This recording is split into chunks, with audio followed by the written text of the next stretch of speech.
બોડેલી તાલુકાના ટિમ્બરવા ગામે આવેલ ફૂલબાઈ માતાજીના મંદિરે હોમ હવનના ધાર્મિક કાર્યક્રમો યોજાયા હતા। છોટાઉદેપુર જિલ્લાના બોડેલી તાલુકાના અંતરિયાળ એવા ટિમ્બરવા ગામે હિરણ નદીના કિનારે માં ફેણાઈ માતાજીના પર્વતોની હારમાળા અને નયનરમ્ય કુદરતી વનરાજી વચ્ચે બિરાજમાન રેવા કાંઠા ભાવસાર સમાજના કુળદેવી તરીકે પૂજાતા માં ફૂલબાઈ માતાજીના મંદિરે વર્ષોથી ચૈત્ર સુદ આઠમના રોજ નિયમિતપણે માતાજીનો યજ્ઞ હવન કરવામાં આવે છે। ત્યારે સમગ્ર ગુજરાત જ નહીં પણ અન્ય રાજ્યોમાં વસતા રેવા કાંઠા ભાવસાર સમાજના જ્ઞાતિજનો ખૂબ મોટી સંખ્યામાં ચૈત્ર સુદ સાતમ અને આઠમના એમ 2 દિવસે મોટી સંખ્યામાં ઉમટી માતાજીના દર્શન સાથે માતાજીના યજ્ઞ હવનના દર્શનનો તેમજ મહાપ્રસાદીનો લાભ લઈ કૃતાર્થ થતા હોય છે।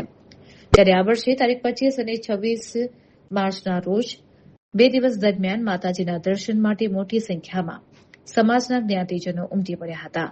આ વર્ષે પણ શ્રી ફૂલબાઈ માતાજી રેવા કાંઠા ભાવસાર સંઘ દ્વારા ટિમ્બરવા ગામે સાતમના દિવસે આવેલા જ્ઞાતિજનો માટે મંડપ બાંધી રહેવા માટેની વ્યવસ્થા કરવામાં આવી હતી। તો માતાજીના હવનની સેવા બહાદરપુરના સ્વર્ગસ્થ જયંતિભાઈ સોમાભાઈ ભાવસારના પુત્ર દ્વારા કરવામાં આવી હતી। છોટાઉદેપુર જિલ્લાના બોડેલીની પાસે ટિમ્બરવા મુકામે રેવા કાંઠા ભાવસાર સમાજના દરેક જ્ઞાતિજનો ચૈત્ર સુદ સાતમ અને આઠમના દિવસે એકત્રિત થાય છે।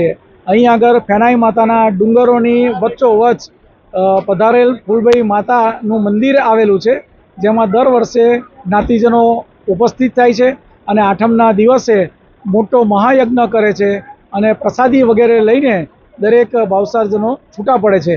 તેમજ કોઈપણ આખા ગુજરાત રાજ્યમાં કોઈપણ જગ્યાએ રેવા કાંઠા ભાવસાર સમાજનો કોઈપણ સભ્ય રહેતો હોય તો આઠમના દિવસે અવશ્ય પધારીને માતાના ચરણોમાં વંદન કરીને ધન્યતા અનુભવે છે અને દર વર્ષો ભાવસાર સમાજની રેવા કાંઠા ભાવસાર સમાજની પ્રગતિ થતી રહે છે અને માતાજીના દર્શને અવશ્ય પધારે છે।